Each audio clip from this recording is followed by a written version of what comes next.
Hello, micro-philosophical community. Alasdair MacIntyre has died. I think Alasdair was one of the two leading living philosophers, arguably together with Charles Taylor. And there are two reasons not to listen to what I have to say about Alasdair today. The first is that I only encountered him twice in person. And the second is that I am not typically in the business of summarizing Alasdair's output across many, many decades of work and Alasdair's psychological evolution across many, many decades of life. Others will do it better, and I direct you away from myself on that.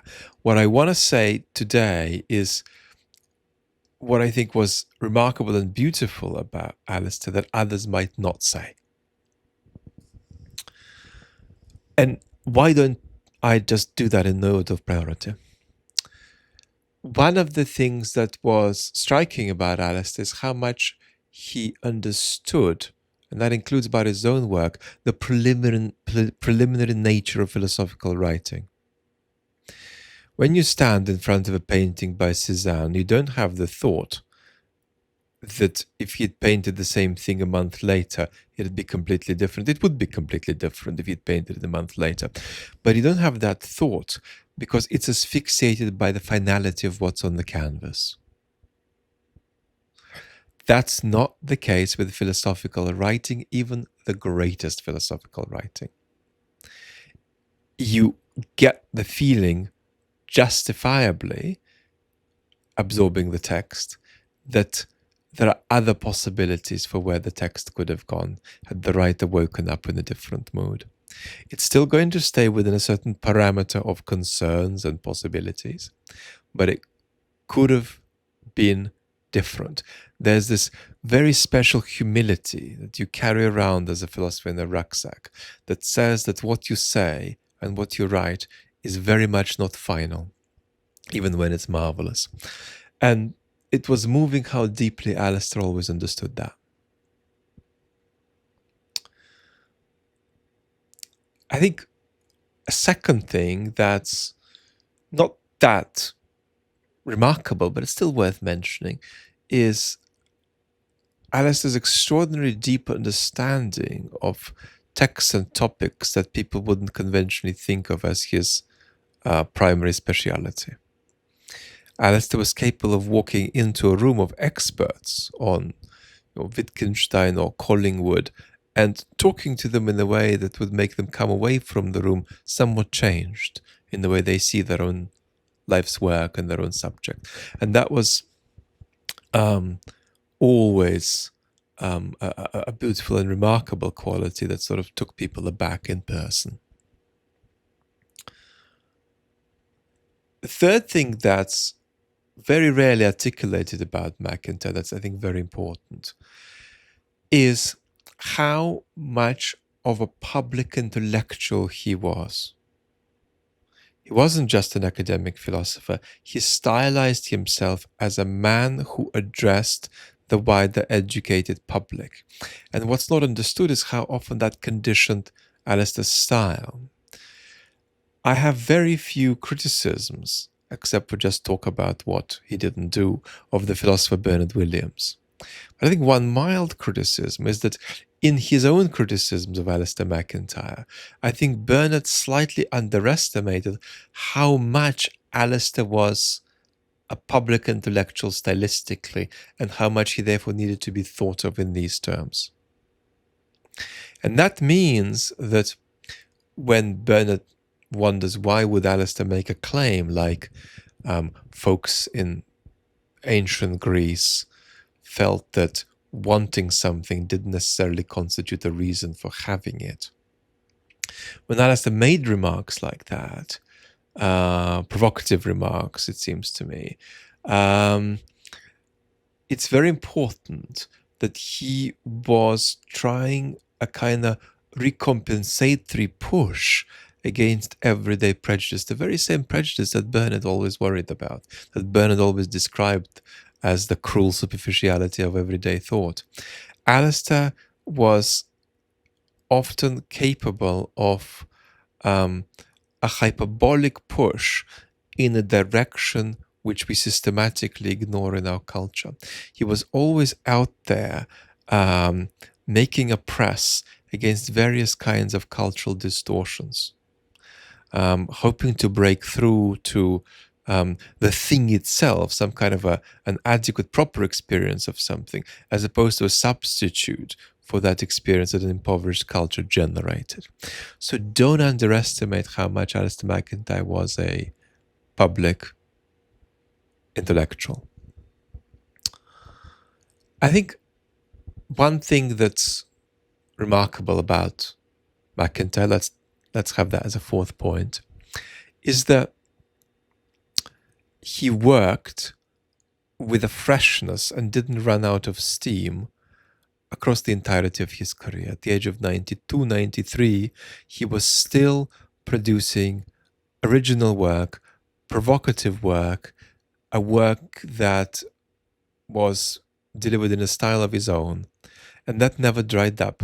He never reached a point at the age of 70 or at the age of 80 where he simply would press the button and rehash things he had done earlier. He was, in fact, courageous this way because he would be prepared to produce work that was new and original, but of a lesser quality than some of his previous work sometimes. And he'd say that's part of what it means to be freshly evolving as a philosopher. You have to go on, and even if your next idea isn't as brilliant as your last idea, it's much better to go there than just rehash your last idea on autopilot.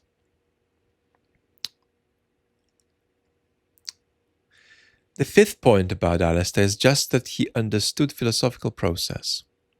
I remember being very, very ill, but forcing myself to get to a talk that Alasdair gave before he published his paper, The Ends of Life, The Ends of Philosophical Writing, which is a 20-year-old paper. And what Alasdair was roughly saying there was that a philosophical mind needs to be both engaged with the subject matter, but also open. And that he contrasted with being disengaged and open. You're open because you just don't care. And being very engaged but closed.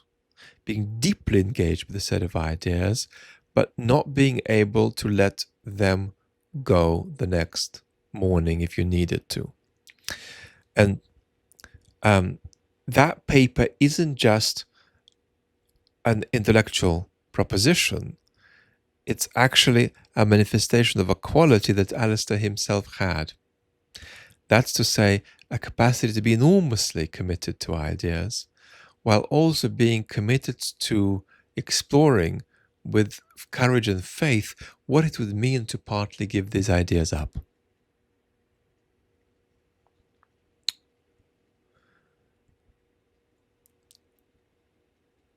If there is a criticism of Alasdair, I don't like mentioning it on this occasion. So let's say, what if there were a question to ask Alasdair? And the question to ask Alasdair, again, is, can't we think of Western civilization over the past couple of centuries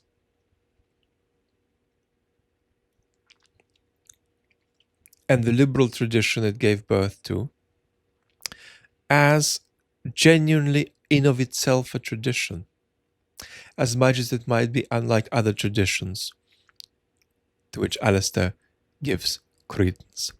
Is not some kind of liberal worldview possibly a frail, sort of beset by illusion and delusion, but nevertheless, in principle, a coherent and rescuable tradition with a life and possibly a future of its own? How far might we not see the resources liberalism gives us in a constructive light, in the light of one more historical tradition, as opposed to in the light of some kind of deformation and fragmentation? what that question means isn't clear. What Alasdair's answer would be is only clear to a certain degree.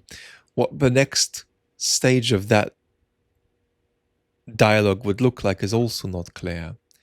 But that's, I think, something that's very beautiful about fundamental disagreement in philosophy between philosophers who think openly and in an engaged way. That's to say, what's so fascinating isn't who's right and who's wrong. That's interesting too. But that you can't immediately locate all the sources of disagreement if the disagreement is fruitful enough. But the disagreement and question that I would want to pursue with Alasdair is how far might we not think of a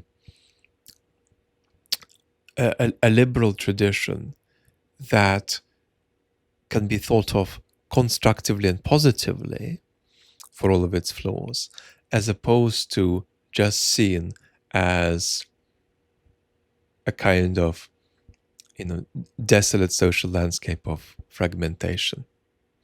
Remember Alasdair MacIntyre today, and he will continue to be with us always, having imbued us not just with his views, but with his concerns, with his sensibilities, and with his sense that philosophy is a thing that has a shape of its own, and that it's worth being reverential and sacred about that shape and what it asks of us.